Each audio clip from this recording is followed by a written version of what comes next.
Okay, well, good afternoon, everybody. Welcome to the House Transportation Finance and Policy Division meeting for today. I am the chair, Frank Hornstein, and would like to welcome everybody. And we will go over here the agenda and just a few procedures as well. This is historic. This is our first House Transportation Zoom meeting. We've had several meetings on the phone, but this is the first time we've tried Zoom. So because of that, we just want to remind people that if you have questions or want to be recognized, please use the raise your hand function. I will do my best to track that, and I have some staff that will help out as well if I miss you. So again, use that raise your hand function. And then the House Public Information Services is telling us that there's that 27-second lag. So try not to watch online as our proceedings are moving along. And I did want to just give a little bit of context for our hearing today. It is informational only. We are going to hear from the department, the DVS, Department of Public Safety, DVS, Driver and Vehicle Services, to give us an update on their activities related to the driver's test backlog. This has been an important issue. It has been around for quite a while, even before the COVID crisis. It's been exacerbated since the COVID crisis. And we have many members on both sides of the aisle that have been hearing from constituents and are very interested in ways in which we can resolve this problem and this challenge. So we've organized this informational hearing to hear from DVS. We will also hear from the public. Basically, what we're going to be doing is having the presentation from DVS for about the first 20 minutes or so of the hearing. So about a little after 1 o'clock, we'll revert back at 1:10 or so. We'll revert to member questions, and then do that for just under an hour or so till about 1 to 2.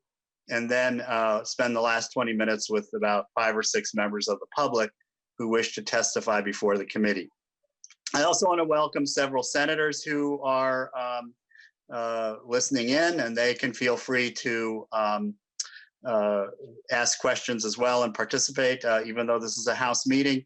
I want to involve our Senate leadership, Senator Housley, Senator Newman, and others, because Senator Dibble, Senator Jasinski, because we have worked very well collaboratively with the 4 major caucuses on transportation issues. I think we've done something like 4 or 5 different bills since the COVID crisis started.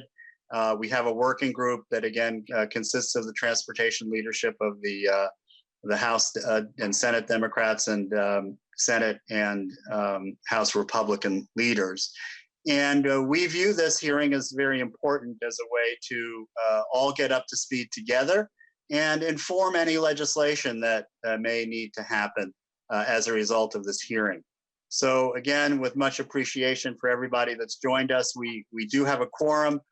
We will not be taking votes. We will not be hearing bills today. This is an informational hearing only.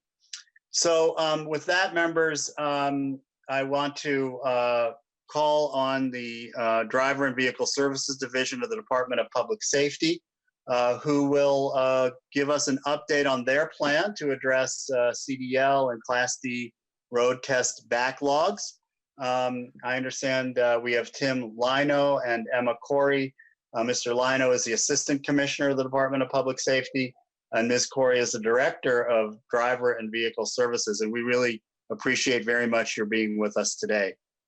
So I will, I'm not sure again if it's Mr. Lino or Ms. Corey that wants to start off, but again, members will have testimony till about 1:10 or so, and then we'll start member questions. So with that, Mr. Lino and Ms. Corey.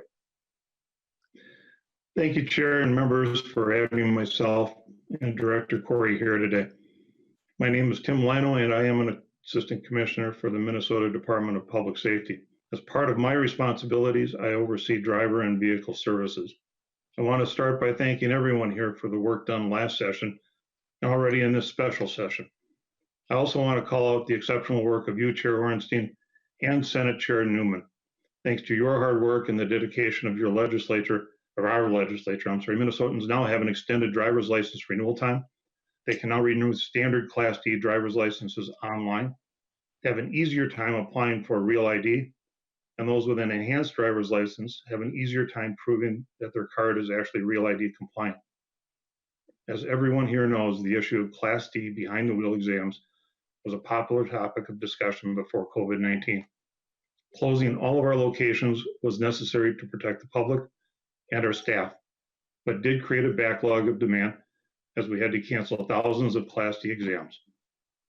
DVS created a plan which factors in canceled tests due to COVID. It included the 2020 summer demand and accounts for fail rates for all exams. This projection shows an anticipated 81,500 Class D road tests, which will need to occur between June 1 and October 31, 2020. Director Corey will provide more details on the plan that we are confident will grow our capacity to meet the need of all Minnesotans. We do understand how this plan is not without its own issues. Reducing locations from 93 exam stations to 14 created longer drive times for some, and especially for those in greater Minnesota. I believe that once you hear the results of this reduction, you'll understand this is a necessary and temporary decision which needed to be made. DVS created this plan to address this backlog in the most efficient and safest way possible. We have already implemented many factors of this plan and have seen impressive results, and we will continue to focus on making adjustments where needed. We are hopeful that with your assistance, we can continue to improve and to better serve all Minnesotans. Thank you. Thank you very much, Assistant Commissioner Lino. Again, members will have questions at about 1:10. And I don't know if you're muted still, Mr. Lino. Okay, well, Mr. Howe, is there an issue here? Okay. I will call on Ms. Corey then. I believe she is also on the agenda here. I want to let members know that, again, the DVS plan was sent out to you. It's also, you can also access it on the Transportation Committee webpage for members of the public. Ms. Corey, I believe you're next up. Yes, thank you, Chair Hornstein. Thank you, members. I appreciate the opportunity to speak today. And my name is Emma Corey, and I am the DVS Director. I want to talk through my testimony in three parts, and that is, firstly, our recognition of you as legislators, as leaders that have been walking this path with us as we develop this plan. Secondly, I want to acknowledge to you that you are seeing and meeting a DVS that is in transition, a DVS that is committed to change, a DVS that is working hard, that is committed to serving Minnesotans and achieving success with this backlog. And thirdly, I want to talk about actual numbers, actual progress, actual steps taken since we have begun this conversation, and steps that we are taking with expressed timeline in the days ahead. So I start with the recognition. Chair Hornstein, as well as Chair Senator Newman, Senator Dibble, when I think about Representative Bernardi, Representative Tapke, when I think about even when we think about some of our legislators that have pushed us, that have asked the hard questions, Senator Housley, Representative Runbeck, your questions are making us stronger. Your suggestions, what I appreciate most is that your feedback is coming with specific intentional, well thought out feedback. Almost, I would say, in the feedback received in the last 2 weeks, I would say 60% of that feedback is now a part of our plan moving forward. And I hope to be able to demonstrate that in the next couple of days, as well as Representative Torkelson. You have come to the table with some suggestions and ideas. That too is things that we are considering, and I'll outline it late in a few minutes. The acknowledgement of us, DVS, in transition. In the last several months, and most importantly, in the last few weeks, since COVID has been front and center for us, we have been very deliberate about looking at our duties, looking at our service delivery model, looking at our staffing, and planning based on a certain philosophy. And that philosophy has been, first, the health and safety of our customers, the health and safety of our staff. And second, we have talked about the efficiencies, the productivity, and then third comes everything else. If you notice, we have tried to be very true to that philosophy in all of our decision making. I want to go into the plan for a minute here. When we decided on those 14 locations, down from 93, I will say about 23 to 27 locations are more like hubs. The rest are all satellite stations. We might be at your location once a week. We might be at your location once a month. We might be at your location 3 times a week. So there is that gamut of locations. But nevertheless, when we close down 93 down to 14, I understand that is a pain for International Falls. I know that that is a pain for Roseau. I know that that is a pain for some of the corners of our state.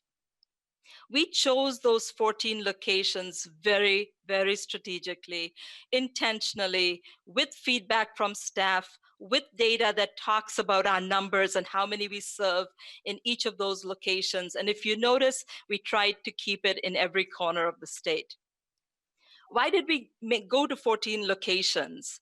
In the midst of COVID, where there is both tensions that are real, but also emotional and mental and worries and anxiety with staff and customers, it was going to be clearly much easier and much more efficient for us to absolutely airtight safeguard 14 locations when it came to sanitization, when it came to health screening, when it came to doing those tests in a safe way for both customers and staff. So health and safety was top of mind when we said 14 locations, we are not going to let a COVID outbreak come in the middle of this. Second, we did that for efficiency's sakes. When we consolidated a reduced staffing level to 14 locations where I might have only 3 examiners running an entire day station, I am now talking maybe 6 or 9 examiners with 1 set of screeners at the door, with 1 set of folks working on our virtual lobby, with 1 set of folks that are managing our counter. We came up with an efficiency that is absolutely clearly proven. I want to go into the demonstration for just a minute, and I'll go back and forth with both. When we look at this specific exact timeline last year, we were at an average of 550 tests. Right now, as of this morning, we are at an average of about 707 tests a day. 707 tests a day.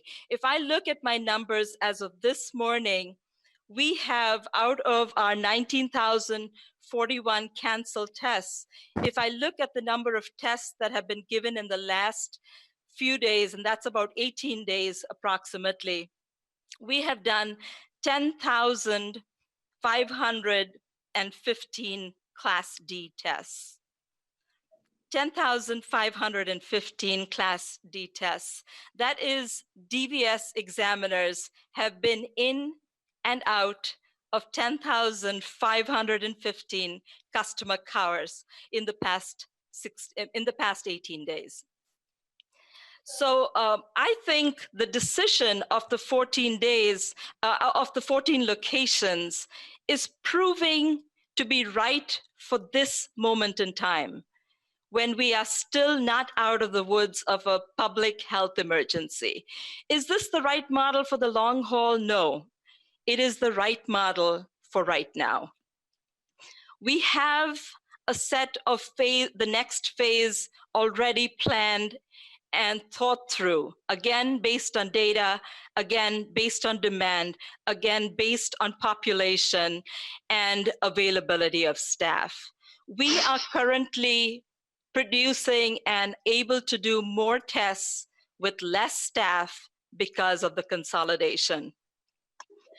The next piece that I would say at this time is I want to go back to the recognition with your leadership, Chair Hornstein, Senator Newman, with all of the names that I just mentioned. You helped us get that online renewal for standard IDs. We have hardly had 12, I think it's been like maybe 12 days to 14. That's just calendar days, so even fewer working days, but I'll look at calendar days because it's online. We have done 25,510 Class D standard renewals in the last few days since it went live on June 2nd. That is 25,510 people less in one of our 14 locations, completely because of your help, because of your commitment, because of your ability to pass that across the aisles. As a citizen, I am very, very proud of the legislators that I am working with. Thank you for your leadership. Thank you for your confidence. Thank you for your support. As we go on, I want to continue to say there are several points that are in that plan. I want to focus on our pain points. I want to focus on what you can still help us this special session between now and Friday. That is tomorrow. I realize it's Friday, but I know that you can help us with this. Our two highest inefficiencies are fail rates and no-shows.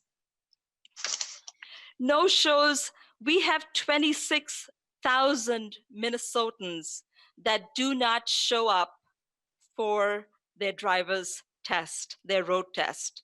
This is a mix of Class D and CDL. For Class D, we are talking 20 minutes. For a CDL, we are talking about a 90-minute gap for an examiner. When we had walk-ins at our locations, it was easier for us to plug in the no-shows. We had a line. You've seen a demonstration of this. We had a line of walk-ins waiting for a test. When we had a no-show, we could plug them in. Right now, because of COVID concerns, we are not entertaining walk-ins. We are looking at an electronic option, but we are not taking in-person walk-ins. That means, and even though the no-show rates are lower, our pain point is higher because we cannot plug those gaps with the walk-ins. So the no-show fee that Representative Bernardi, Chair Hornstein are trying to move forward is a reminder to Minnesotans that they must show up and they must come prepared. When I talk about coming prepared, we have Minnesotans that come in and take the test once, twice, 3 times, 5 times, 8 times. I am often unable to plan based on demand because I do not know if that one candidate that I am factoring in is a 1-person pass the first time or an 8-person retest pass, a 7th person, because I know we stop at 7. And so again, important to know that those two pieces, how can we look at those retests, and how can we look at options there? So I know that there are examples that are coming forward. We have talked about potentially in the future, driver's ed all the way to age 20. It's not something that's come up yet, but my team is working on ideas for you. There are ideas that are coming to us from our representatives, from our legislators, from our senators. All of those ideas, I want to assure you, are being looked at my team right now. I want to go on to say knowledge tests. When you saw that first day of DVS reopening, that day, the lines that you saw on every news channel was not for road tests. Those lines were for knowledge tests, because we were not even doing road tests on that day. We started road tests a week into coming back and getting settled in with our processes and procedures for COVID. And so when we talk about that knowledge test, our biggest locations at the current time are able to do maybe 4 or 5 knowledge tests at a time, because we are spacing out stations for distancing. We are highly inefficient. In our smallest locations like Wilmer, we can barely fit in 2 people at a time, because we will not compromise safety. We will not compromise safety for staff or for our customers. The online knowledge test that is in front of you to help us pass is something that will help us keep Minnesotans out of our 14 locations and doing more transactions, road tests, as well as provide them to those that absolutely need them. The online knowledge test will allow correctional facilities that are already our certified partners to conduct permit tests for inmates that are ready or close to being released. They will walk out with their permit, with a better lifeline and a chance at getting that apartment, getting that job, getting that back to society, not being in that circle of coming back.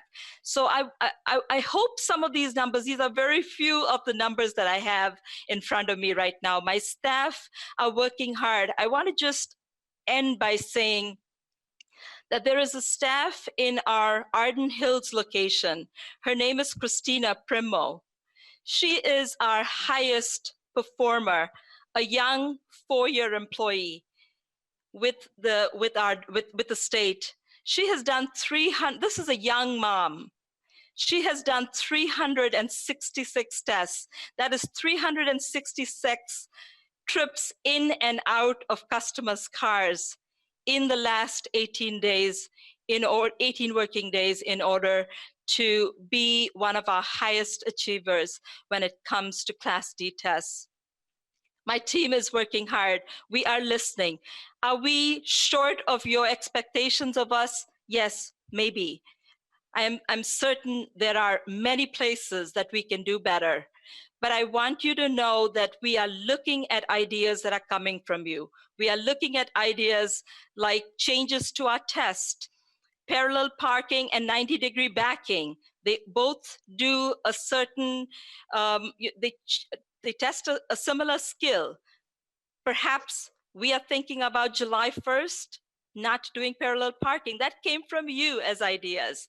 That came from the public. That came from a testimony right on your legislative page. These are things that we are taking. We're looking at timelines immediately. We are looking at the potential of Greater Minnesota folks being able to get an appointment so that they don't come in 2 hours and are disappointed because Wilmer can only do 2 tests at a time. We are putting ourselves in your shoes.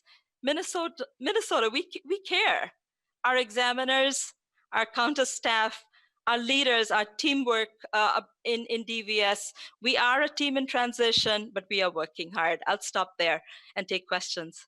Okay, well, thank you very much, Ms. Corey.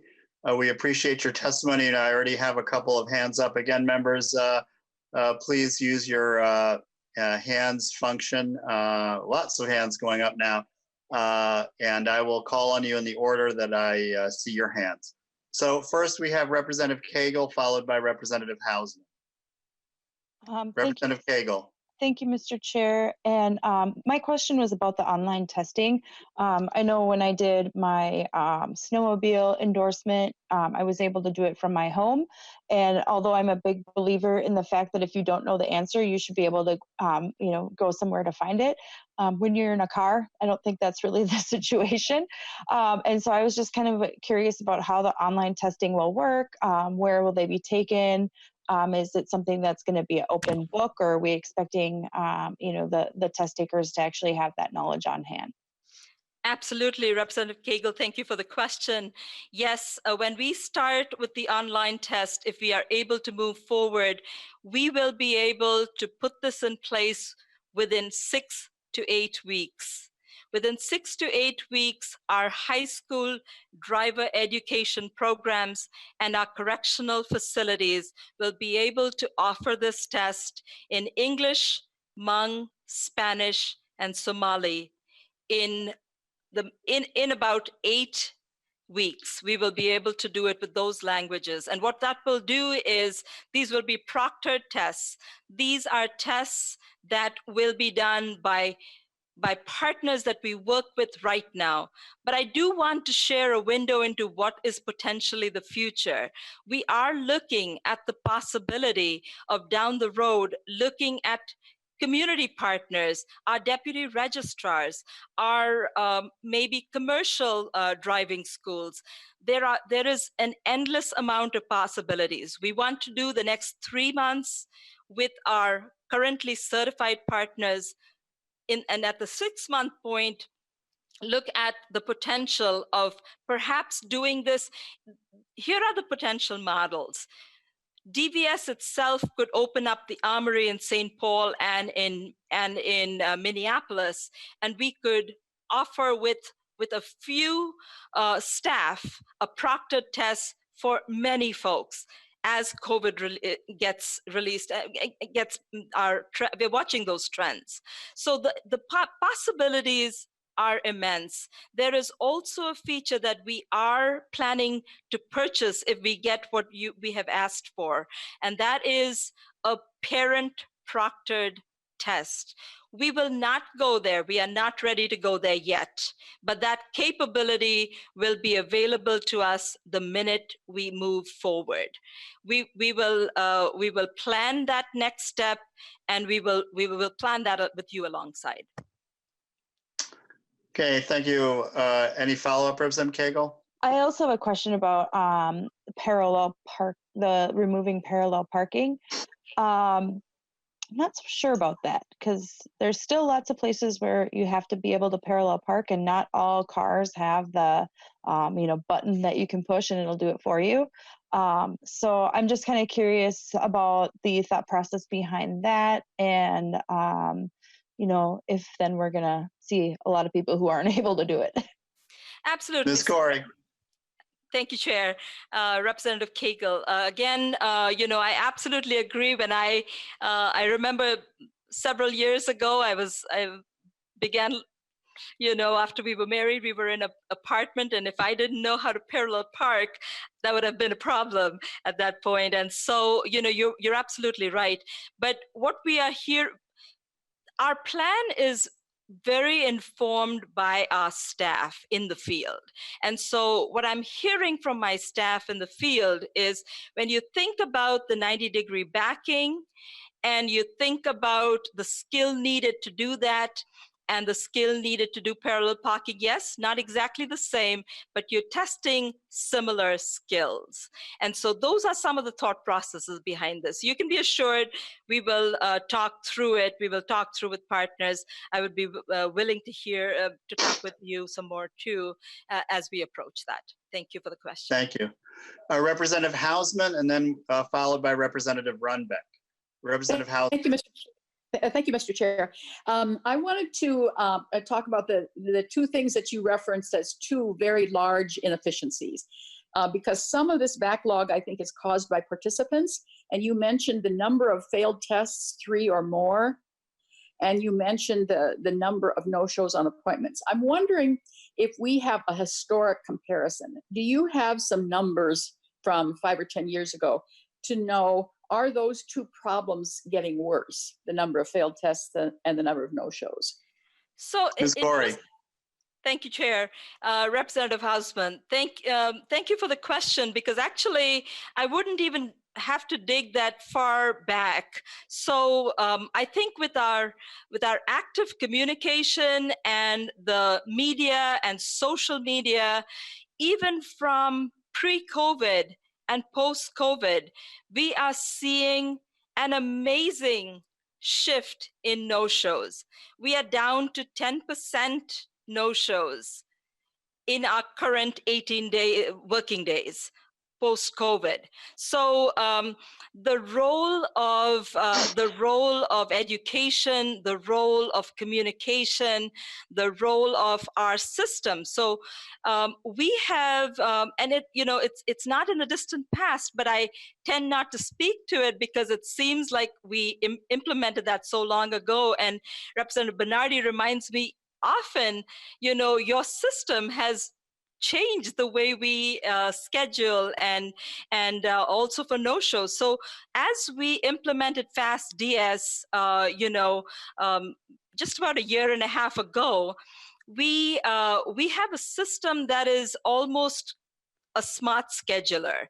So when in the past, you could have 2, 3, 4 appointments set up, knowing that you're not sure if you're going to pass or fail. So you come in, if you pass that time, you don't bother to cancel the rest. We take care of that right now. If you set up a second appointment, the system will automatically cancel any other appointments that you have. For example, if you got an earlier appointment, of course we want you to take it. But just in case you forget, we won't. We will cancel that for you. 3 days before, you get an email that tells you, just like your dentist, you have an appointment on so-and-so date at Arden Hills or at Plymouth. Please show up. Here's what you need to do. If you get a text, we heard, well, a lot of people are not looking at their emails. We need text. Well, we have now instituted text. It does have a cost involved, but it is a cost that is still cheaper than the cost of no-shows. We have that implemented. So there are several things that we are already doing to limit that. So trending, yes. The trend for both no-shows and for fail rates is clearly uniquely down pre and post COVID. And I guess I'm thinking, thank you, Mr. Chair, just a follow up. I was thinking of a different kind of comparison. So you're telling about how much better they're getting, but let's say 10 years ago, did we have this many people failing tests? 10 years ago, did we have that many no-shows? It's a number we would have to research. That is absolutely easily. I don't know if I should say easily for my staff, but we will pull some of that historical information for you. Thank you. Thank you. Representative Runbeck, followed by Representative Mason. Representative Runbeck.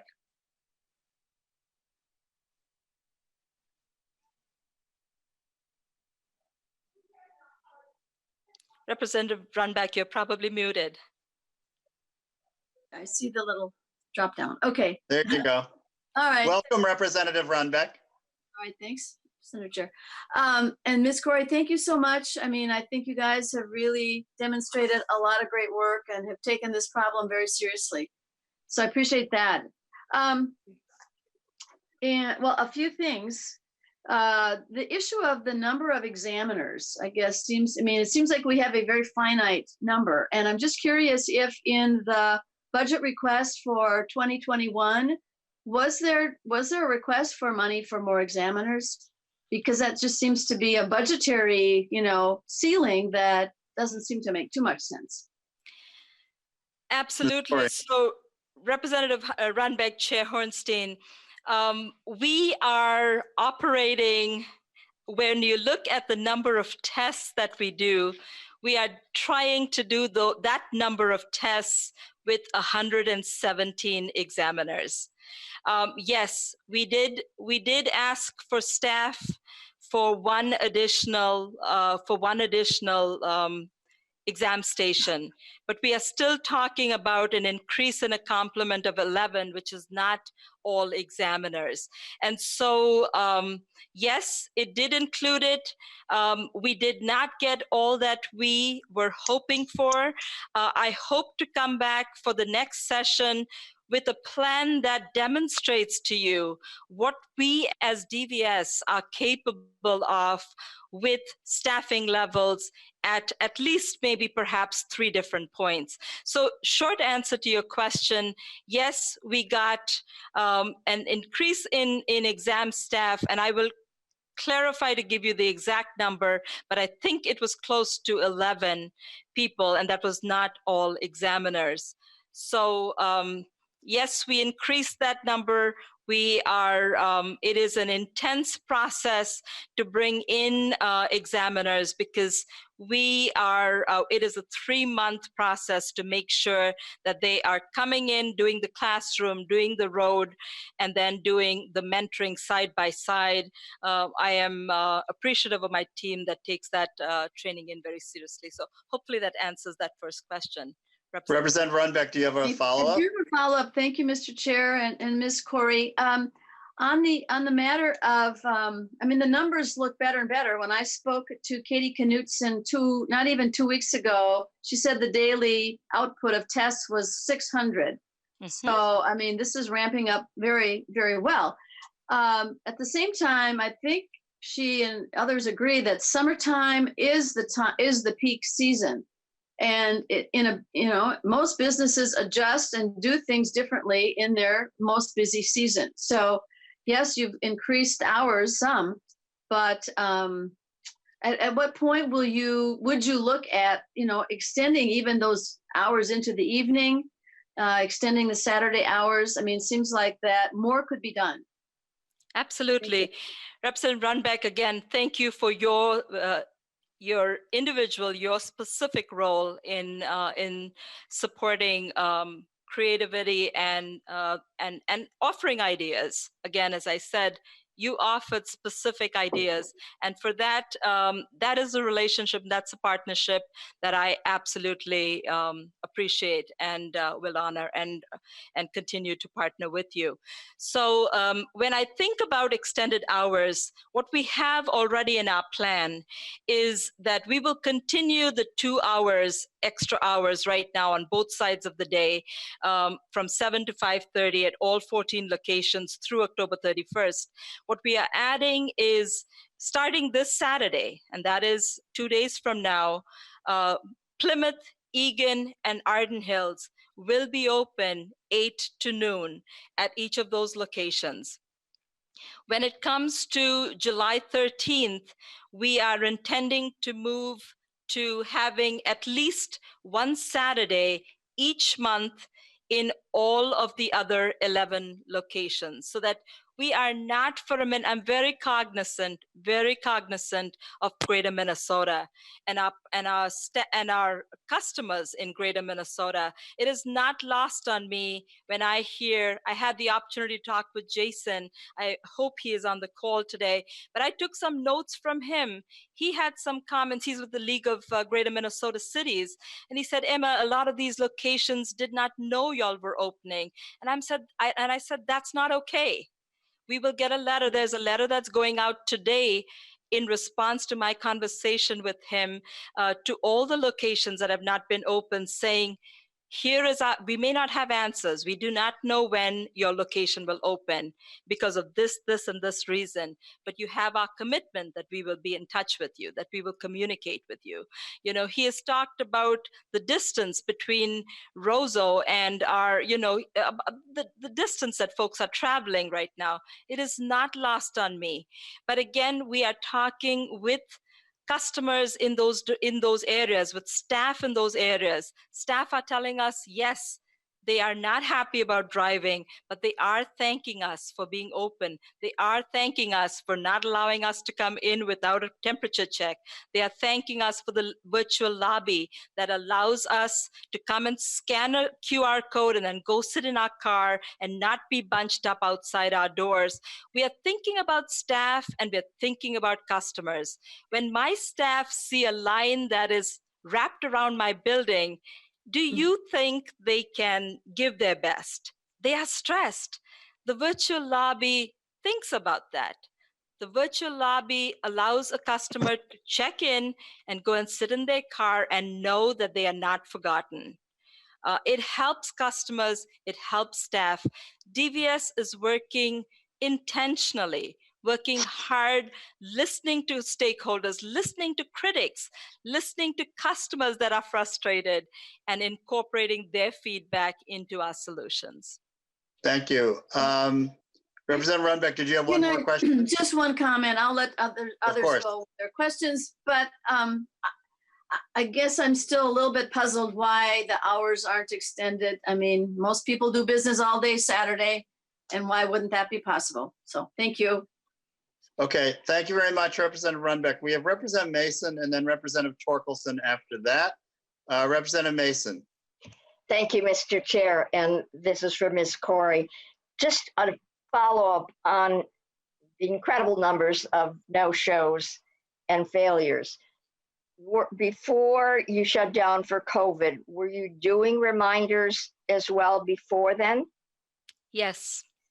For about, it is in the past, since I came on board. So I know that it has been since after September of last year that we have instituted the emails and the text reminders. I mean, the text reminders have been more recent.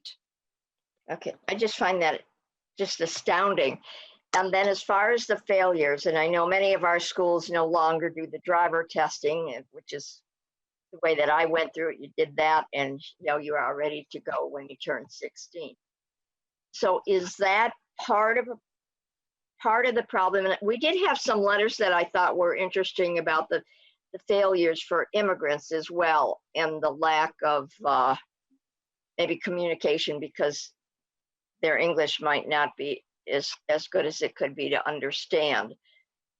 So how are you thinking of addressing that? Because again, those are, I mean, to go, as you pointed out, I mean, the fact that so many people have failures and it's more than one or two, there's a problem someplace. So what do you have any suggestions going forward?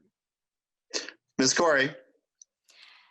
Chair Hornstein, thank you. Representative Mason, thank you for your thoughtful question, Representative. You are absolutely right. I will start by saying that DVS is committed to serving one Minnesota. We are keeping those kinds of decisions front and center when we shape our solutions. We are intent to serve those without access, with limited access, with all the access. And those things make, for example, if I needed to institute the online test, we could do that in 6 weeks, maybe 5 weeks or 4 weeks with just English. But our focus has been on all the languages that are important to Minnesotans. And that's why I tell you a timeline that gives me those languages. When you talk about our richness in Minnesota is the strength that immigrants bring. I would I am proud to say that I am an immigrant from India.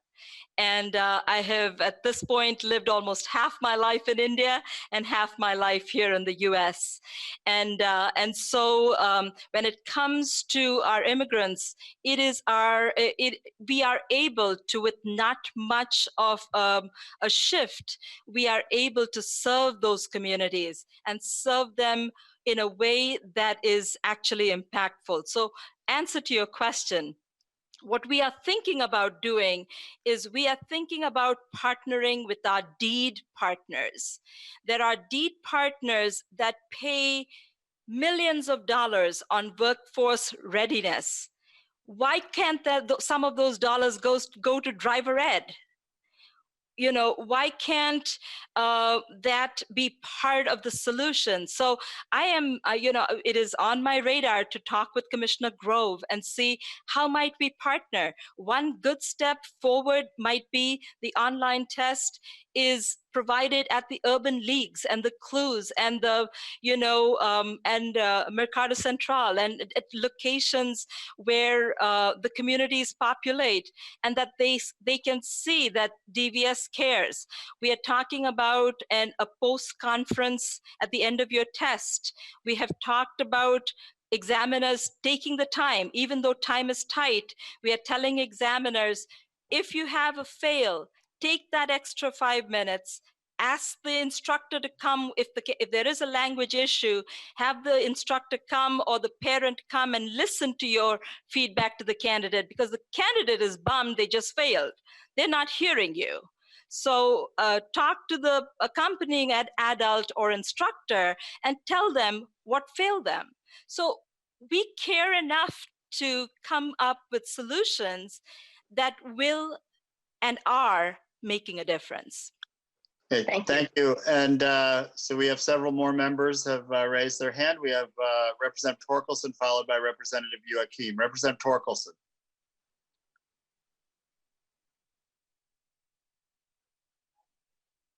There we go. Can you hear me now? Yes, hear you and see you. Thank you, Chair Hornstein, for having this hearing. I appreciate it. We've been trying for a while to get it shoehorned in. Thanks for your flexibility on getting that done. I'd also like to thank the senators that have joined us welcome them. They're doing a little slumming today down at the House Representatives environs, even though it's virtual. I think that's good. I think it's good when we hear the same information and hear the questions answered in the same way. Thank you, Assistant Commissioner Lanao and Director Corey for being with us and facing the music, so to speak. I'm going to start out with a question regarding the Brainerd situation. I know originally Brainerd was on your list. There was an incident there that caused you to need to close that office. I'm not arguing with that. But it seems to me that there's been no effort to really refill that gap in the map.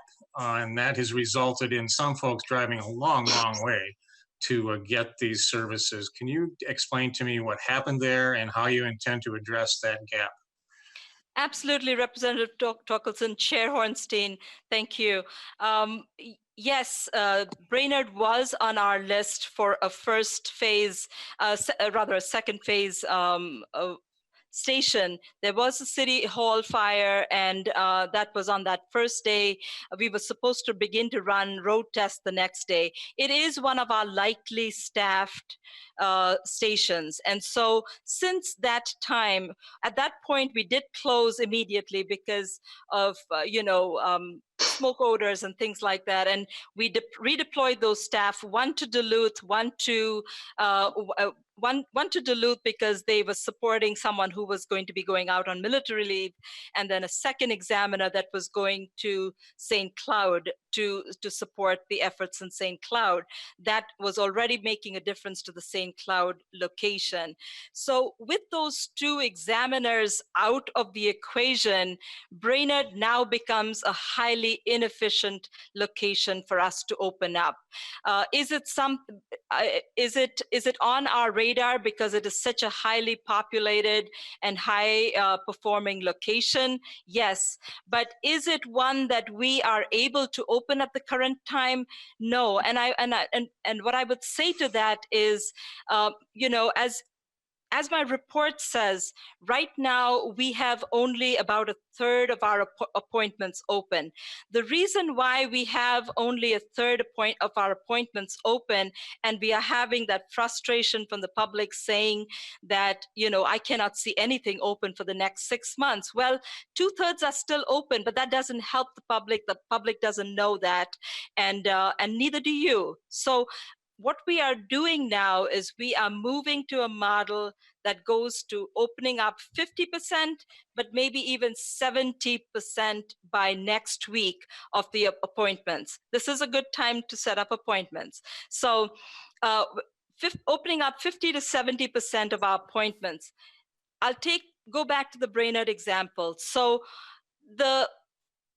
our inability to open up those extra appointments is purely based on staff availability and potential COVID trends moving forward. The potential of having, later needing to cancel events or cancel tests. So when it comes to making that decision about 14, and in this plan now committing to the 14 between now and Labor Day, it allows my supervisors to now know what their staffing is. I know I'm working with 19 or 9, or I know I'm working with 3. And they can open up 70% appointments without thinking twice. We are being more efficient. So I ask for your understanding. I ask for your ideas. I don't think we are closed. I have staff that are monitoring the situation right now. There are some locations that we might need to reconsider. I would be open to that conversation. Representative Torkelson. Yes, thank you, Chair Hornstein, and thank you for that answer. But really what I'm very concerned about is citizens that have to drive 2 hours to get an appointment. And you mentioned earlier that part of your concerns here are the COVID-related risks. But when you have people driving across the state multiple hours and spending multiple hours in a community that they're not a resident of, it seems to me we're adding to that COVID risk. Plus inconveniencing these folks is a great deal. I don't know why it's impossible to get some at least to part-time offices open in some of these far-reaching corners of the state. It just seems out of sight. I'll leave that topic, but the next topic I'd like to hear more about is the backlog. Can we be confident that this backlog is surmountable? We talk about if we would go ahead with online testing, it seems to me that would add more people to the queue that need that driver's test. And does that threaten our ability to get this backlog taken care of? As I look at the numbers, they look pretty darn tight to get caught up by the 31st.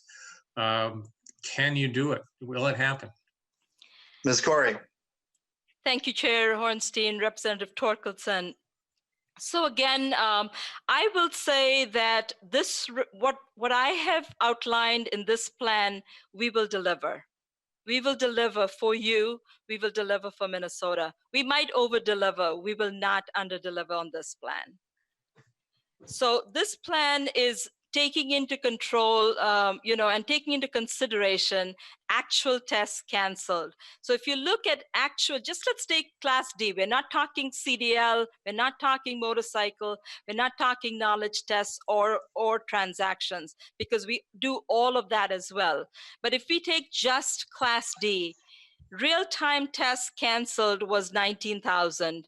We are saying let's go with the percentage of retests that we usually have. 28% under 18 usually retest at least once. 49% over 18 retest at least once. Using those factors, we have said, okay, let's add 6,900 right away to that total and say at the minimum we need the 19,000 actual canceled plus the 6,900. Then we looked at actual demand, not in the winter months, not in the fall months, in exactly the same months last year. And we looked at those numbers projected for this year. And not just that, we added the retest percentage to that number. So the 81,478 that I outline in this plan is more than planning for retests and summer demand. Now, am I worried about staffing? Am I worried about COVID? I am terrified about COVID. You know, my staff are the most important thing to me. The customers that come in our doors are the most important thing to me. But is this plan based on what we are doing right now and what we are foreseeing being able to do? The answer would be yes. Okay, Representative Torkelson, do you have a additional question? If I could just touch on one other topic, and that is the topic of the potential for a fine for no-shows and the revenue that's generated and how that, I'm a little concerned about that, and what's the plan for the revenue should we actually take that step? Ms. Corey. Chair Hornstein, Representative Torkelson, I do believe that is the right thing to do right now. The late fee, I say this very transparently, it is not so much about the late fee as the statement, as the message. The message to Minnesotans that if we want a system that works, you have a DVS that is dedicated to transitioning to a new DVS, but we cannot do this without you. We demand that you walk the journey with us. This is a step in that direction. Okay, we have Representative Joachim and Representative Petersburg, and then shortly after that, we're going to pivot to public testimony, again about 10 or 5 to 2 o'clock. Representative Joachim. Thank you, Mr. Chair, and I think a few other people kind of touched on this, but Ms. Corey, did I hear you right and say that 29% of those under 18 have a failure rate the first time and over 49% of those over 18? Mm-hmm. Have those numbers greatly climbed over the last few years? I mean, I could make some assumptions. I think back to when our youngest took his test 4 years ago, and we went through driver's training, and at that time it was about $200, $225, and some schools were still offering it, but community ed offers it, and it's just about the same. Now I looked on the website, Safeway's at $390, Capital Driving's at $350, community ed's at $389. It makes me wonder if, because there's the rising cost of those doing the driver's ed before 18 has now pushed folks to waiting until after 18 when they don't have to take driver's tests. Is that something that's, I'm not sure what we can do about it, but is that something that you're seeing it's exacerbating the situation as well? Ms. Corey. Chair Hornstein, Representative Joachim, you've put something, and you've put your finger on that spot, and you're right. Driver's ed is making a difference for those under 18. Are there folks that are waiting? It's a double-edged sword. There are folks that cannot afford. You and I might be able to afford that driver's ed. There are folks that may not be able to afford that driver's ed. Does driver's ed play a vital role in pass rates? The answer is yes. And that's why I talk about the deed alternatives and the options there and potential ideas for making driver's ed more available, more accessible, more, equitable.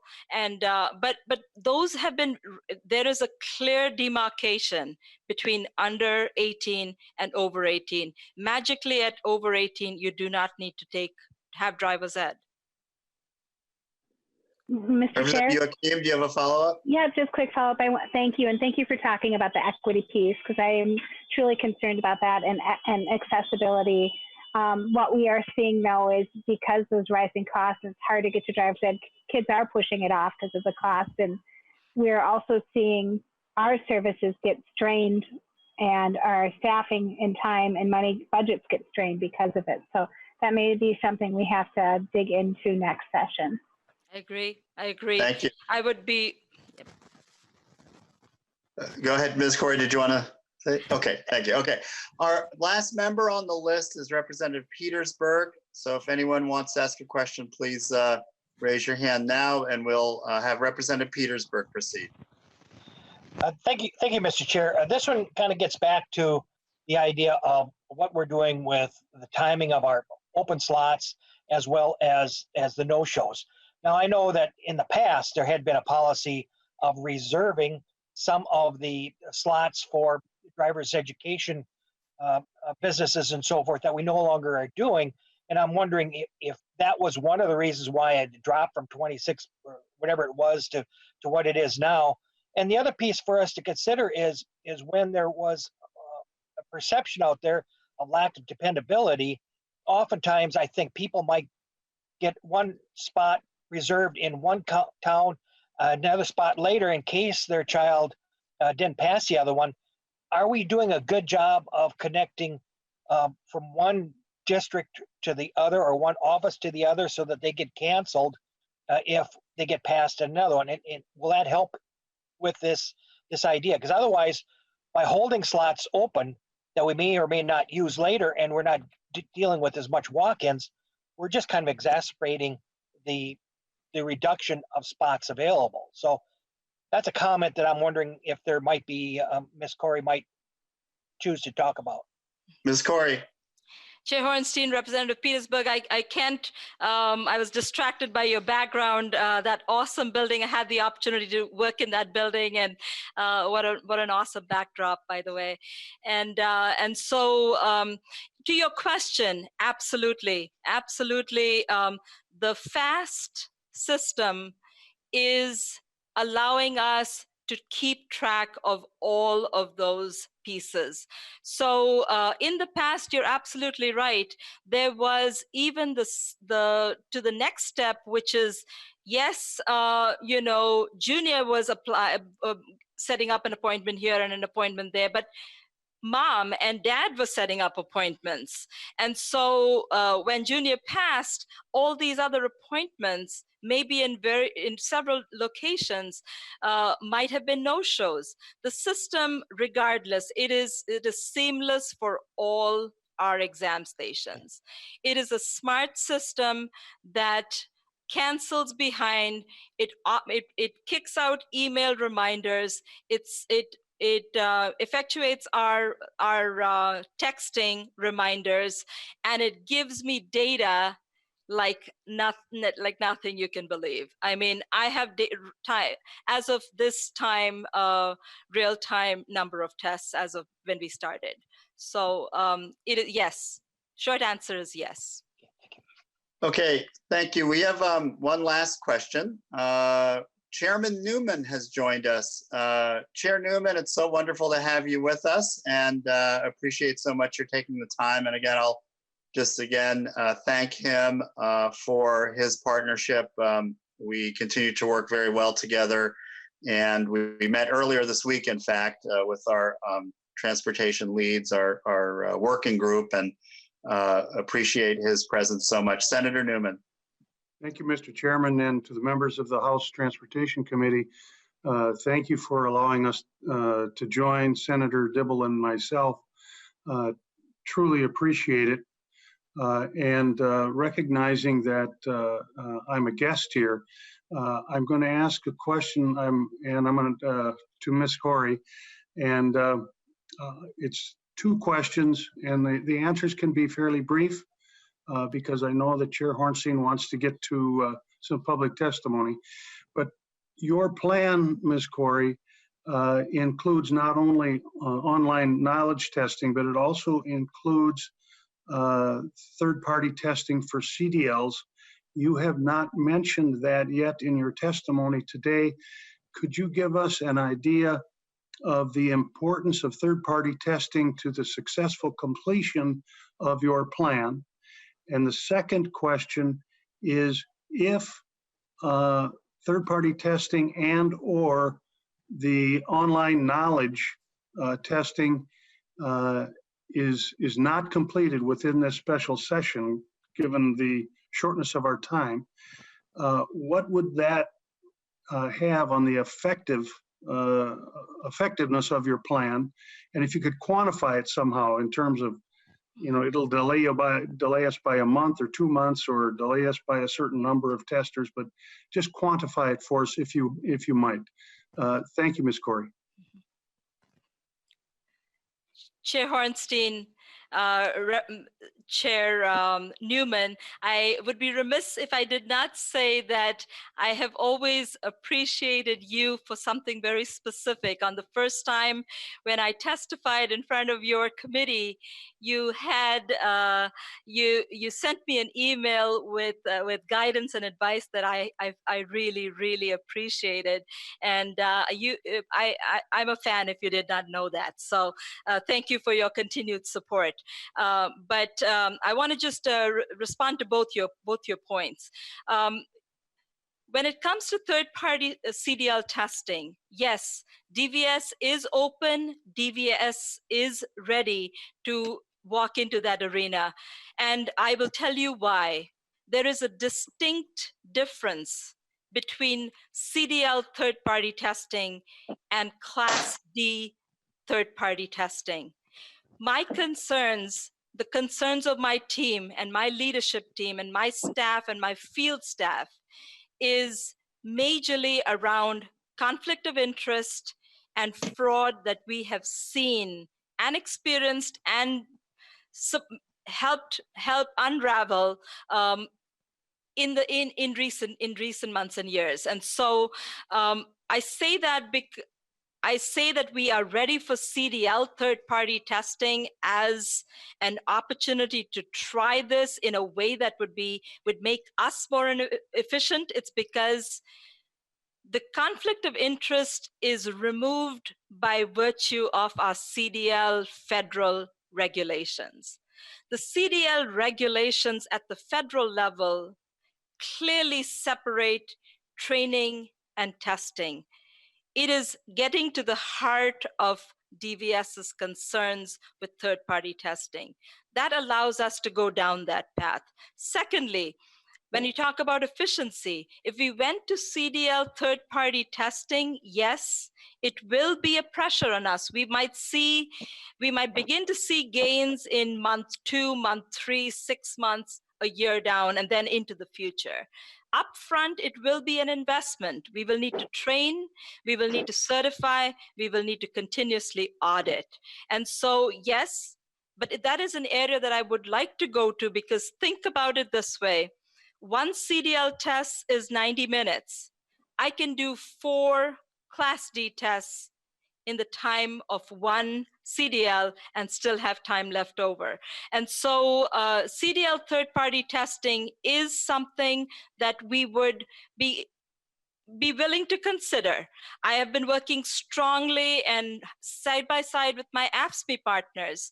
They have been the reason. Pat Benner I hope is on this call, but Pat and his support and AFSCME partners have played an incredible role in allowing us to be able to do the overtime, to do the reassignments, to do the redeployments of staff.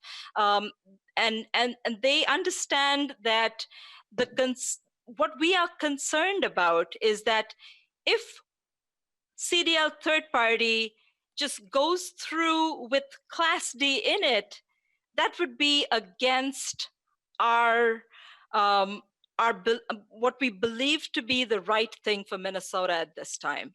If it is CDL third party, yes. Yeah, thank you, Ms. Corey. Chairman Newman, did you have one follow-up, and then we'll get on to the public testimony? I know that you probably have another question. Yeah, the question I had, or it was the second question, Ms. Corey, is if third-party testing and or the knowledge testing is not included in the special session legislation, what kind of an effect is that going to have on your plan that you have put forward to have all of the backlog erased by October 31st? The biggest impact will be on the online test. If you can help us get the online tests, to just give you one statistic, as of today, we have done 19,385 knowledge tests. That is 19,385 people or visits that could have been eliminated in the last 18 working days. Thank you.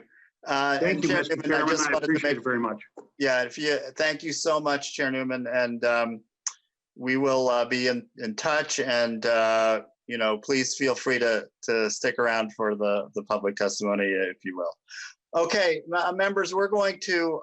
We have several people who have signed up ahead of time, and I'll call them on the order that I have for them. Our first testifier is Mr. Todd Peterson, the Community Development Coordinator for the City of Roseau. And members, if you do have questions of the testifiers, we'll take them after all of the testifiers have spoken. And if you can just indicate who you'd like to address your question to, we can, but we want to make sure that everybody has the opportunity to testify before the committee. Mr. Peterson, welcome to the committee. Please state your name for the record. Chair Hornstein and members of the committee, my name is Todd Peterson, and I serve as the Community Development Director for the City of Roseau. On behalf of the City of Roseau and the Coalition of Greater Minnesota Cities, I would like to testify today to express the impacts that the DVS plan to overcome a significant testing backlog by only opening a fraction of its testing centers has had on my community and other rural areas of Minnesota. In short, the current closures pose a huge issue for northern Minnesota that impacts not only our quality of life, cost of living, but also could exacerbate testing backlogs in our areas of the state, even as it advances progress in other areas. When DVS was operating all of its testing centers, Roseau was served by a part-time testing center that was staffed out of the Thief River Falls location. Today, both the Roseau and Thief River Falls locations are closed, and the nearest testing center to our community is located in Bemidji. When you look at a map, it may seem like Bemidji is well located to serve the northwest corner of the state, but the reality is much different. For us, it is a testing center is just over 130 miles away. This makes for a round trip between 4 and 5 hours. To put it in perspective, to drive from the state capital the same distance that the Roseau residents are forced to drive to the nearest testing center, you would need to drive to Mason City, Iowa. This is a huge investment in time, energy, and travel. Furthermore, individuals who are employed are forced to take time away from work to make this trip, or to escort a son or a daughter or best friend to take a test. And for some, that's just simply not possible. For employers needing CDL drivers, this becomes a huge expense and major inconvenience to send 2 employees, a truck or a bus to Bemidji for an entire day. Moreover, DVS allows for advanced reservations for road tests, but not for knowledge tests, which are first come, first serve. This means that someone seeking to take a knowledge test is asked to make that drive without knowing for certain that they'll even be able to take that test. I urge DVS and this committee to consider these changes to the plan that promote access for all regions of the state, including providing clear expectations on when communities can expect additional testing centers to reopen. And we would be open to efforts to offer more flexibility, such as expanding options for locally provided driving exams that are based on reserved advanced reservations and enhanced options for online knowledge testing to alleviate some of the burdens of having to travel these long distances for just knowledge tests. Finally, I want to urge DVS to communicate more clearly with the cities like mine, which are home to testing centers that are currently closed.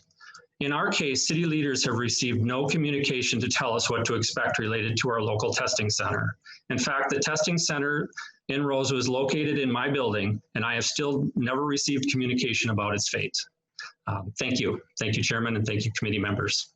Thank you very much, Mr. Peterson, and thank you also for your involvement in the Coalition of Greater Minnesota Cities. Has been a wonderful partner with us in all things transportation. So thank you so much. Our next testifier is Derek Vetch. He's a Wright County Commissioner. Commissioner Vetch, welcome to the committee, and please state your name for the record. Derek Vetch, Wright County Commissioner. Chair Hornstein and fellow committee members, thank you.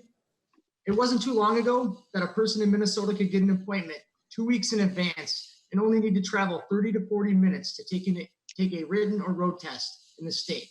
We fast forward to today, and citizens now must make an appointment 3 to 6 months in advance and now need to travel 1 to 4 hours to accomplish that same goal of getting the privilege to drive in the great state of Minnesota. I asked this committee, at what point did it become okay for us as a state agency to ask citizens to put an entire day on hold of their life to get a permit, the permit to drive a car?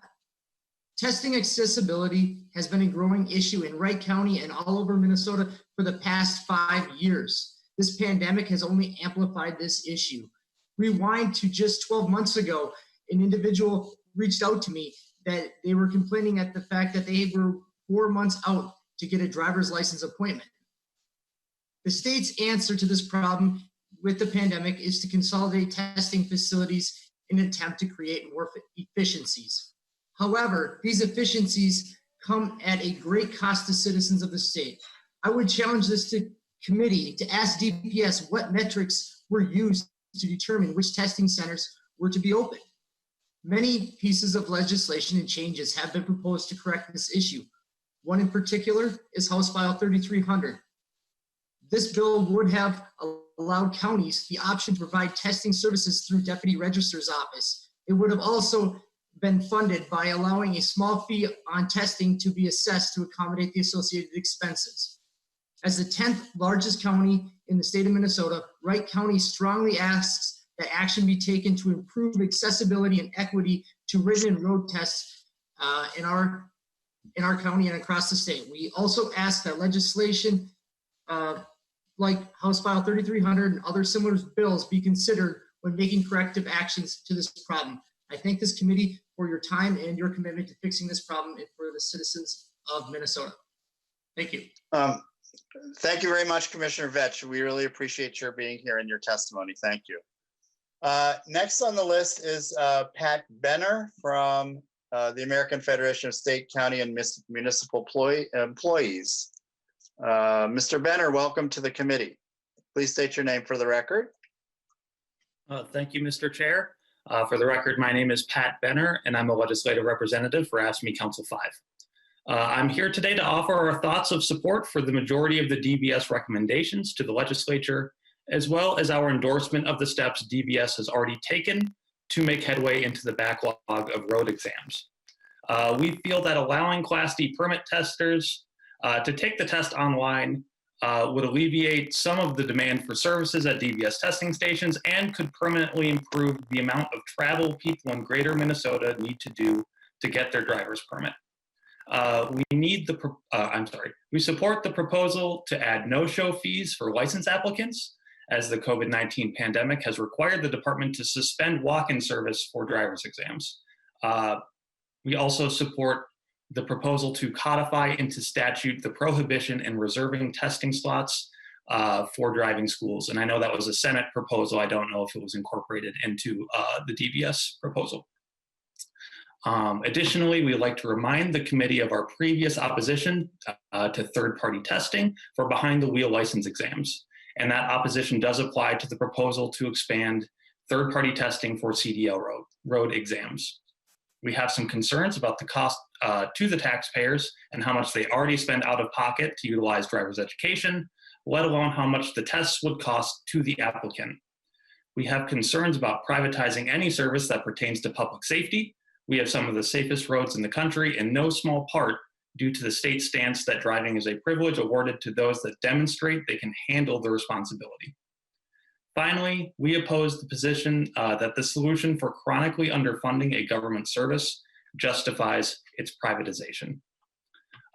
We feel that this backlog was created because driver services have been chronically underfunded, while the demographic shifts and population growth of the metro area eventually outpaced the capacity of DBS to serve Minnesota doing things the way we did before.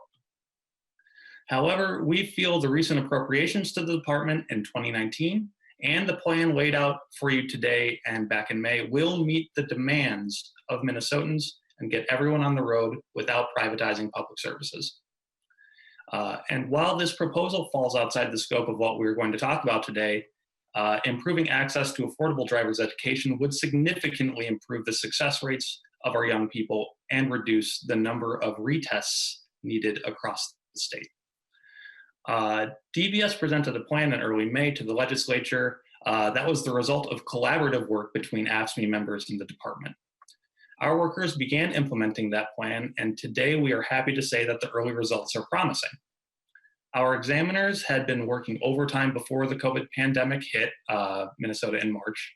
And once the governor lifted the stay-at-home order in May, we again will work overtime, both on weekdays and on Saturdays for the foreseeable future. I won't go into too much more detail regarding all of the various changes and tweaks that have been made, but I would like to remind the committee of the context that our members have performed this work in the middle of a COVID-19 pandemic. The health impacts of the novel coronavirus are severe. As of Wednesday, June 17th, 1,325 people have died in Minnesota from COVID-19. There have been 31,296 confirmed cases, with 351 people currently hospitalized and 181 of those patients currently in the ICU. In the US, we have exceeded 2.1 million cases with 116,000 deaths. It is a highly contagious disease and one that we do not have a widely available treatment for nor a vaccine. The only proven way to prevent COVID-19 from spreading is to intentionally and unapologetically center health over convenience. Every step that the department has taken so far has been balanced with the health and well-being of the workers and the general public. At the point the governor gave us the go-ahead to begin administering CDL tests, the department has been responsive and proactive in centering worker safety as we strive to reduce the backlog of road exams. The department was able to perform CDL tests with a GoPro in the cab to better protect everyone involved, and then have some following cars behind. All of the exam stations that are open right now have plexiglass dividers to prevent airborne droplets from getting to the workers inside of the buildings. We have workers that are sanitizing the workstations frequently to ensure that both our staff and test takers have as small of a risk as possible of being exposed to the virus. Our examiners now skip vehicle inspections for Class D licenses and will immediately end a test if the participant fails in order to minimize the amount of time everyone needs to spend inside the confined area of a vehicle. All of these changes to procedures have not only ensured that we are minimizing health risks, but they are the key to the increased efficiency and the workers' health is paramount to maintaining this pace and reducing the backlog. We thank you for the opportunity to testify today, and I can answer any questions the committee may have. Thank you so much, Mr. Benner. Our last testifier who was signed up in advance is Mr. John Palmer, and he is representing the Minnesota Driver and Traffic Safety Education Association. I'll remind members, if you have questions of any of the testifiers, we'll have them following Mr. Palmer, or if there's anyone else who wishes to testify that I haven't called on yet that is on the call. Mr. Palmer, welcome to the committee. I see you're on the call. Chairman Hornstein and committee members. Welcome, Mr. Palmer. Please state your name. Yes, I'm John Palmer, a retired professor from St. Cloud State. I'm a volunteer lobbyist for the Minnesota Driver and Traffic Safety Education Association, which are the folks that deliver instructions to novice drivers through the public school and parochial school system. To keep things brief and to the point, third-party testing nationally has served a role. It does need monitoring. The proposal that Driver and Vehicle Services has made seems reasonable. I want to re-emphasize that all novice drivers are novice drivers. There isn't anything magic about turning 18. And that instruction can, in fact, by the evidence presented by Driver and Vehicle Services, increase the pass rate. I also want to mention that Minnesota, unlike many states, prohibits the administration of a knowledge or skills test for the successful completion of driver education, unlike Wisconsin that allows that. So any proposal that might involve a waiver of the test for completion of a class would essentially be waiver of all testing, since we're not permitted by rule to have a skills test. With regard to funding of driver education that I heard mentioned, that's been a subject of interest to me since I came to the state. My doctoral dissertation was titled Role and Funding of Driver Education in Minnesota. Now, I don't really want to admit that that was accepted at the University of Minnesota in 1981, but I suspect that the information is relevant today. People just haven't figured out how to pay for driver ed. People generally support it. So I'm pleased to hear DVS has some interest in working with D. My internet connection just said it was unstable. Thank you for the opportunity to testify. I'll stay on the line if members have questions. Thank you again, Chairman Hornstein. Thank you very much, Mr. Palmer, for your testimony. And I know we have others on the call who either from DVS or the public. Is there anyone else that wishes to testify that has not had an opportunity and wishes to testify before the committee? Just simply raise your hand. And I'll also see if there's any member questions of any of the testifiers. I think all of our testifiers have remained with us, and so if any members have any questions. Okay, Representative Mason, I see your hand. I don't know if that's your hand for, oh, Representative Koznick. Okay, representatives, first we'll have Representative Mason and then Representative Koznick. We have about 5 minutes left. So, oh, and Representative Runbeck. So we may go a couple minutes overtime. I want to make sure that everybody gets their questions asked. Representative Mason and then Koznick, then Runbeck. Representative Mason.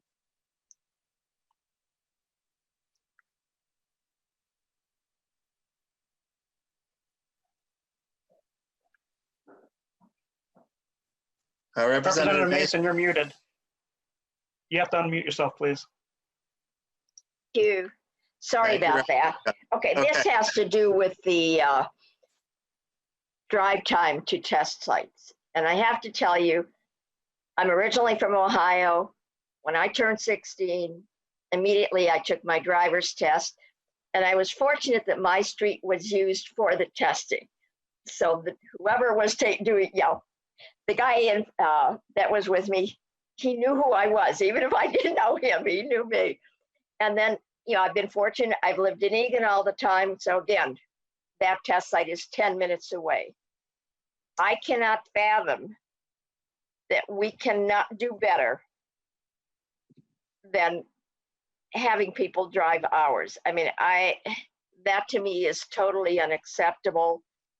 And and I know funding is probably a paramount reason, and if not, and I know you're dealing with the COVID, but we have to do better. I mean, people should not have to drive hours. And actually, in the current situation where people are balancing a lot of things because of the COVID situation, I just figure there has to be a way we can do better than that and do it sooner than later as well. Okay. So that's more of a comment. Thank you. Yeah, it sounds like that was a comment, and thank you for that, Representative Mason. Representative Koznick, and then we'll wrap up with Representative Runbeck. Representative Koznick. Well, I want to thank you, Mr.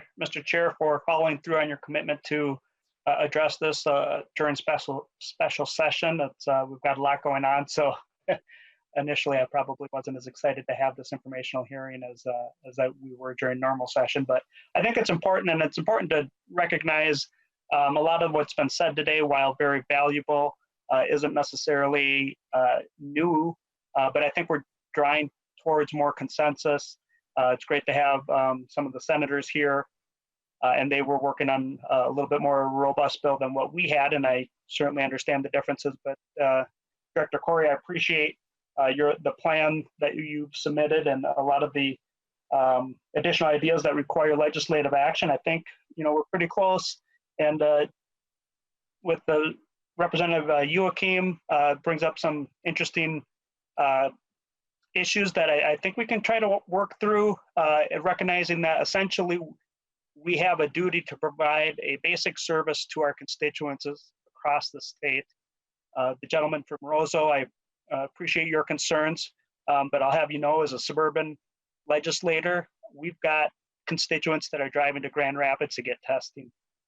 And certainly it is not just an outstate Minnesota issue, Director Corey.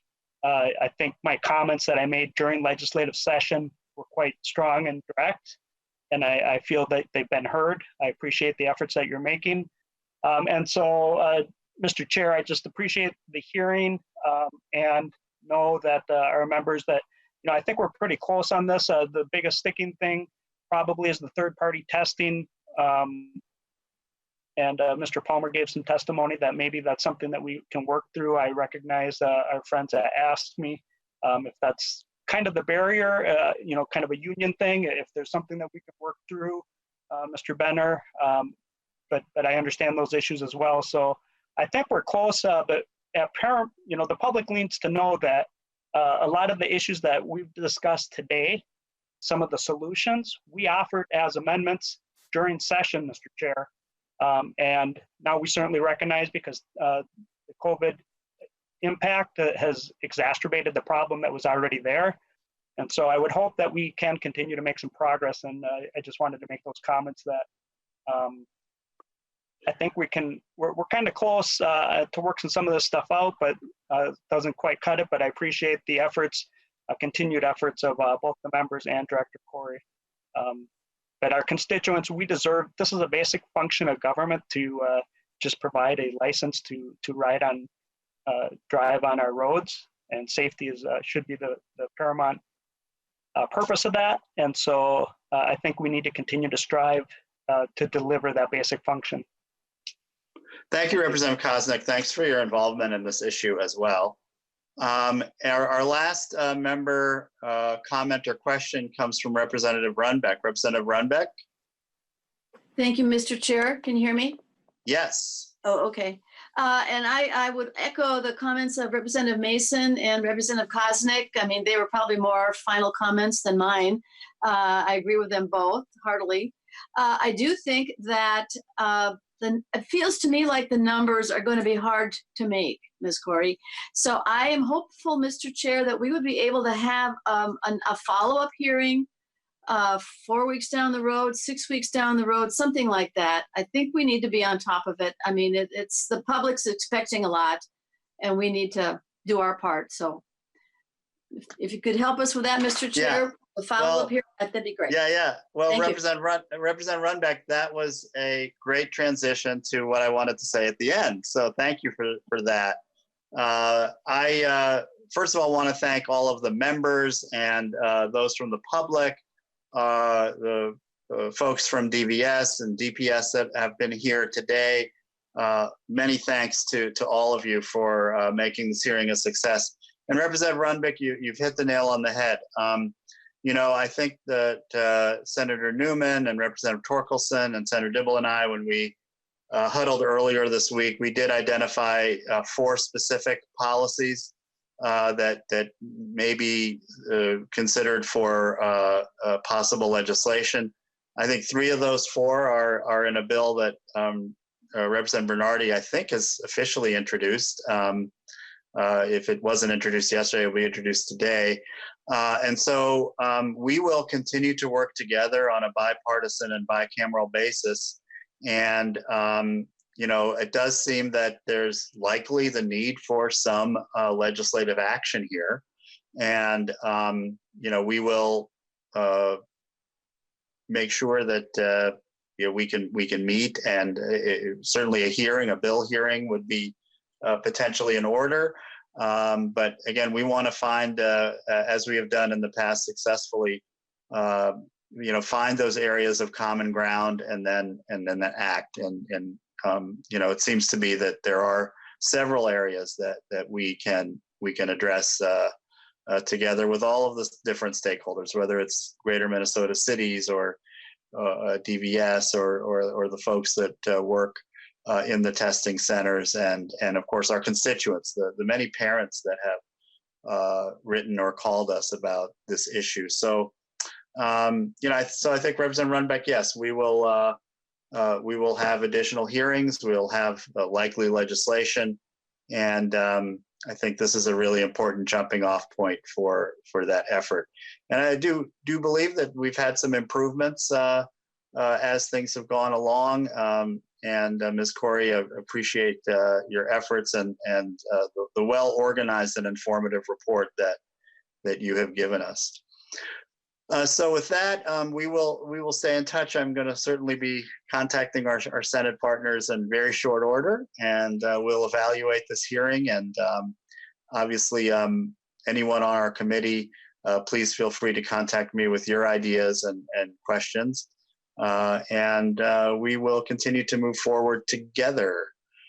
So seeing no further questions or comments or business before the committee, the House Transportation, Finance and Policy Committee for today is adjourned. Thank you very much, members.